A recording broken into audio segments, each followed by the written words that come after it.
भारत में हमारे बाबा साहब के विचारधारा को दबा करके रखा था आरएसएस वालों ने, कांग्रेस वालों ने और बीजेपी वालों ने दबा कर रखा था। लेकिन हमारा भारत में हमारे बहुजन नायक माननीय कांशीराम साहब का आगमन हुआ, तब जा करके जो है गांव गांव जा करके संविधान के प्रति जगाने का काम किया।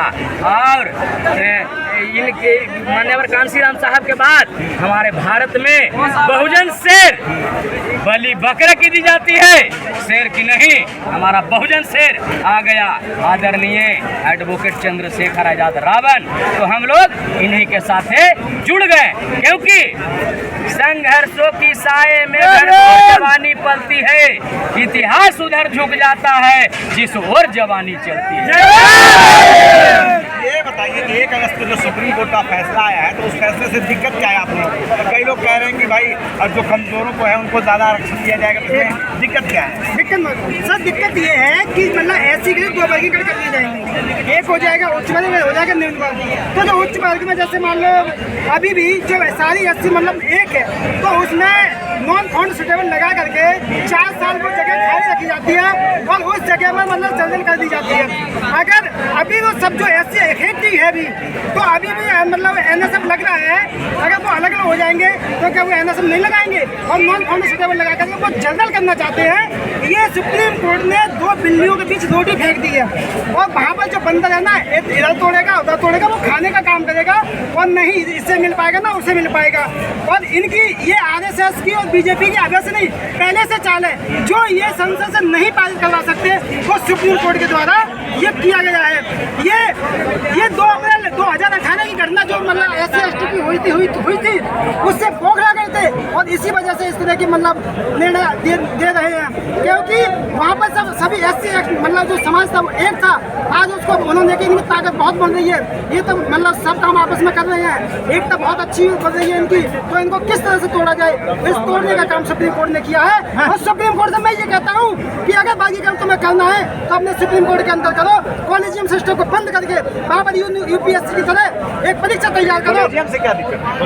दिक्कत पूरी वहीं से तो दिक्कत हो रही है। फैसला कहाँ से आ रहा है? सुप्रीम कोर्ट से आ रहा है ना। तो हम यही कहते हैं कि अगर वहाँ से हमारे समाज के लोग होंगे तो वहाँ पर पता चलेगा, वो निर्णय कराएंगे, वो जातीय जनगणना कराएंगे। पढ़े लिखे जज हैं, सब वहाँ पढ़ लिख के जाते हैं, कई साल प्रैक्टिस करते हैं, तब जाके जज बनते हैं। क्या पढ़े लिखे की बात करते हैं आप? जो जज कहता है कि ब्राह्मण श्रेष्ठ होता है, वो जज मतलब उसके माइंड में ब्राह्मणवाद मनुवाद का क्या कीड़ा भरा हुआ है? पढ़ा लिखा वो ये कहते हैं ना सब सभी मानव समान है, सभी के अंदर 4 प्रकार के खून होते हैं, बहुत ज्यादा खून नहीं होते हैं ना, सभी की चमड़ी सांस एक ही बात लेते हैं और पूरा शरीर की बनावट एक जैसी होती है। वो अपने जाति को श्रेष्ठ कैसे बता सकता है? चीज होती है, योग्यता है, योग्यता होती है। तो योग्यता IAS टीना दावी के अंदर नहीं है क्या? उसने देश तो IAS बन गई। तो भैया हमारे लोग सुप्रीम कोर्ट में नहीं है, तो हमारे लोग अगर हमने सुप्रीम कोर्ट में तुम आरक्षण मत दो, सीधी बात है, आरक्षण मत दो, लेकिन यूपीएससी की तरह सुप्रीम कोर्ट के अंदर तुम एक परीक्षा तैयार करो जिसमें कठिन से कठिन प्रश्न आए, जिसमें कठिन से कठिन इंटरव्यू दिया जाए। हमारे समाज के अंदर बुद्धि होगी। जो लोअर कोर्ट तो एग्जाम होता ही है, वो सब एग्जाम से ही जाते हैं। तो वहाँ पर हमारे लोग वहाँ पर हैं, वहाँ पर तो हैं, लेकिन सुप्रीम कोर्ट की मेन बात कर रहे हैं हम। हाई कोर्ट में हमारे लोग हैं, सेशन कोर्ट में भी हमारे लोग हैं, वहाँ से हमारे समाज की बात उठती है और वो वहाँ से गलत निर्णय नहीं आते हैं। लेकिन गलत जो निर्णय आते हैं वो निर्णय सुप्रीम कोर्ट से आते हैं, क्योंकि सुप्रीम कोर्ट संसद के बराबर मानी जाती है। और सुप्रीम कोर्ट जो है वहाँ से गलत निर्णय आने के बाद में उसको सरकार खुद तो कह नहीं सकती, तो सुप्रीम कोर्ट के द्वारा करा दीजिए।